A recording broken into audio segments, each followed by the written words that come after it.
Hello and welcome all to my channel soil seed and gardening. आप सबका स्वागत है। आज मैं करने वाली हूँ अपनी छत से अपनी विंटर वेजिटेबल्स की हार्वेस्टिंग, क्योंकि सारी सब्जियाँ ऑलमोस्ट रेडी हो गई हैं और जो कुछ सब्जियाँ अभी नहीं रेडी हुई हैं वो भी थोड़े दिनों में रेडी हो जाएंगी। ये देखिए कितना सुंदर गोभी है, ब्रोकली लगा हुआ है और गोभी तो इस टाइम पे काफ़ी सारे एक साथ बन गए हैं। तो मैं देखूँगी कि किस किस को ही अभी हार्वेस्ट करने की ज़रूरत है और साथ ही हम बात करेंगे कि अभी ऐसी कौन सी सब्जियां हैं जिनको हम अभी लगाना स्टार्ट कर सकते हैं और उसके साथ साथ हमें उनके साथ में किस तरीके की थोड़ी सी केयर वगैरह करनी होगी।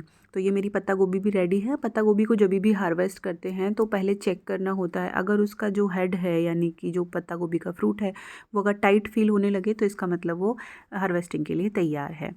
और ये है मेरी लश ग्रीन मेथी, जो कि मैंने अपने जामुन के पेड़ के नीचे जो ग्रो बैग खाली था तो मैंने उसी में लगाई थी। तो आज हम इसको हार्वेस्ट कर रहे हैं। अच्छी धूप निकली हुई थी, अचानक से ही मौसम में बहुत चेंजेस आ गए, बहुत एकदम से बहुत तेज़ धूप निकलती है और फिर ठंडा भी बहुत हो रखा है, लेकिन धूप में हार्वेस्टिंग करने में और भी अच्छा लग रहा था। तो ये जो मेथी थी वो बहुत ही अच्छा इसने रिज़ल्ट दिया था। मेथी को आप अभी भी अगर ट्राई करना चाहते हैं तो अभी भी लगा सकते हैं।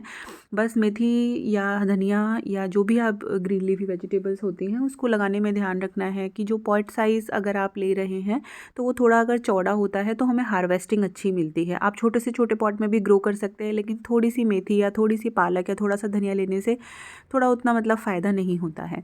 इसके बाद में मैंने हार्वेस्टिंग की बंद गोभी यानी कि पत्ता गोभी की, और बहुत ही अच्छा मतलब हेड इसमें निकल के आया। इसको सिंपल चाकू की मदद से नीचे से कट करके निकाल लिया जाता है। तो ये मैंने लगाई थी टाइनी, जो बीज से ही पहले सैपलिंग्स बनाई थी और उसके बाद में ये गोभी बनी, तो बहुत ही अच्छा लग रहा था। इस टाइम पे आप गोभी वगैरह ये सब, क्योंकि सर्दियों की सब्जी होती है तो इनको ना लगाएं तो बेहतर है। लेकिन अगर आप किसी ऐसी जगह रहते हैं जहाँ पे बहुत ठंड पड़ अभी भी बहुत ठंड रहती है तो वहाँ आप अभी भी इनको ट्राई कर सकते हैं, लेकिन मतलब विंटर्स वाली जगह पे। अब नॉर्थ इंडिया में तो काफ़ी अब गर्मियाँ बढ़ने लगेंगी तो ये सारी सर्दियों की सब्जियाँ नहीं चलेंगी। ये उसके बाद में मैंने हार्वेस्टिंग की धनिया।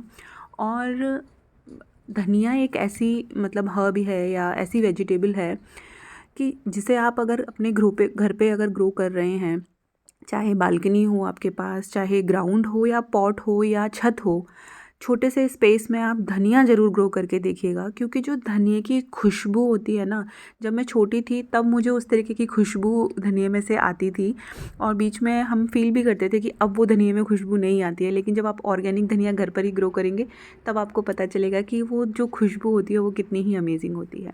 इसके बाद में मैं यहाँ पे हार्वेस्ट कर रही हूँ अपने टमाटर।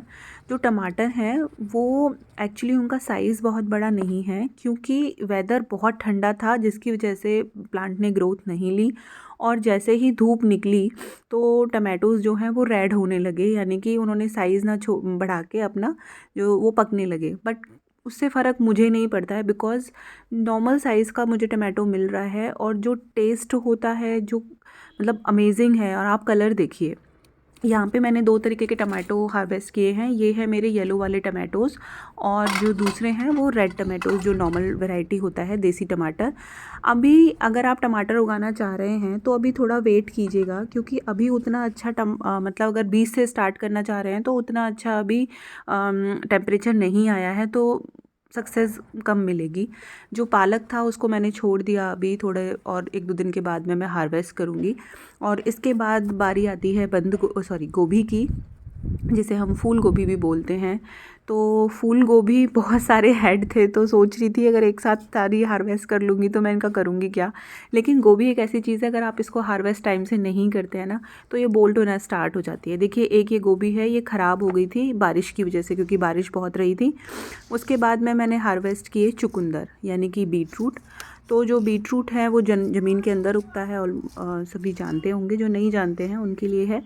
तो इसके जो ग्रीन्स होते हैं, जो पत्ते होते हैं, वो मुझे बहुत ही यमी लगते हैं। उसकी सब्ज़ी बहुत अच्छी लगती है। अगर आपने ट्राई नहीं किया तो ज़रूर ट्राई कीजिएगा। तो यहाँ पे मेरे जितने भी बीटरूट, ऑलमोस्ट आधे से बीटरूट रेडी थे। अभी कुछ को मैं अभी 3 से 4 दिन के बाद में हार्वेस्ट करूँगी, ताकि थोड़ा फ्रिज में भरने से कोई फ़ायदा नहीं है। जब आप ऑर्गेनिक उगा रहे हैं, ताज़ा ताज़ा लेते हैं, तो अगर मतलब चीज़ें ख़राब नहीं हो रही हैं तो आप थोड़े थोड़े दिन के अंदर भी उनको हार्वेस्ट कर सकते हैं। और देखिए गोभियाँ कितनी सुंदर निकली हैं, कितना अच्छा साइज़ बीटरूट में आया है। बंद गोभी भी बहुत ही अच्छी लग रही थी, येलो टमाटर, हरी, और कुछ सब्जियां तो मैंने अभी छोड़ दी थी, जैसे कि गांठ गोभी है। मैं 3-4 दिन के बाद उसकी हार्वेस्टिंग लूँगी, बिकॉज़ फिर बहुत सारी सब्जियां हो जाएंगी। ये 1 वीक के लिए हमारे लिए इनफ है। तो बहुत ही मतलब अमेजिंग, मैं खुश थी, और यहाँ पे मैं अपनी वीडियो के लिए इनको शोकेस करने में लगी हुई थी।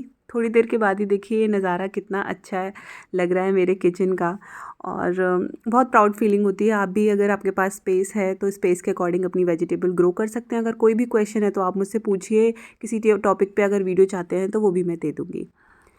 अगर आपको मेरी वीडियो पसंद आई है तो प्लीज़ मेरे चैनल को सब्सक्राइब करें, लाइक करें, एंड हैप्पी गार्डनिंग।